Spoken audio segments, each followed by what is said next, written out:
In this presentation, we will introduce the topic of adjustments for adjusted gross income, otherwise known as above-the-line deduction. For more accounting information and accounting courses, visit our website at accountinginstruction.info. Here is our income tax equation. Remember what the tax calculation will be. It's in essence an income statement that gets to taxable income, which we will then apply some tax calculation to and then compare that to the payments that we have made to see if we owe tax or have a refund. An income statement represents income minus expenses. Now, of course, this is a very strange income statement because the tax code has a lot of different objectives to it.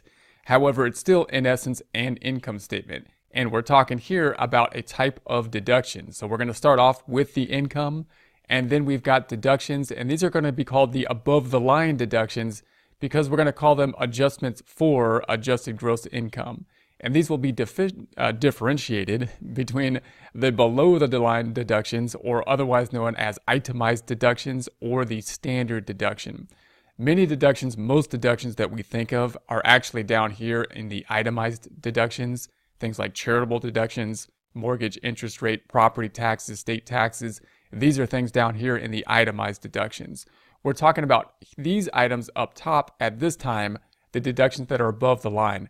These are going to be important because if they do apply to an individual, they're more likely to be something that that individual can take, as opposed to the itemized deductions, because the itemized deductions will only be taken if the sum of all itemized deductions are greater than the standard deduction.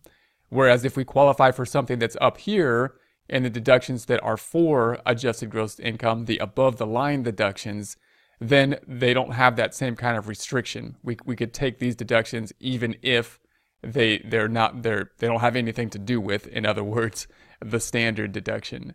Here is page 2 of a Form 1040, and we can see that we have the calculation up top of our income statement to get to taxable income, our taxable income statement. And we have W-2 wages in this example of the $100,000. You can see then that on line 6, we have total income of the $100,000, and then line 7 jumps down to adjusted gross income, and we can see that it went down from 100 to 98. What we can't see on the 2018 1040 page 2 is what the difference is between these two numbers.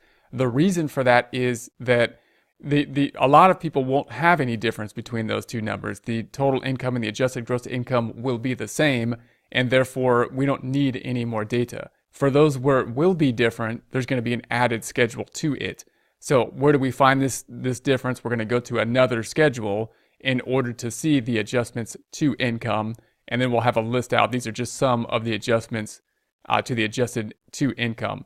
Just note then that on the 1040 page 2, we're going to see total income and adjusted gross incomes. Those things may differ, and those differences will be the adjustments to income, the above the line deductions, and here are some of those above the line deductions.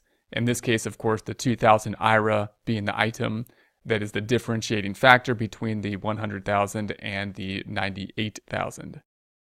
For more accounting information and accounting courses, visit our website at accountinginstruction.info.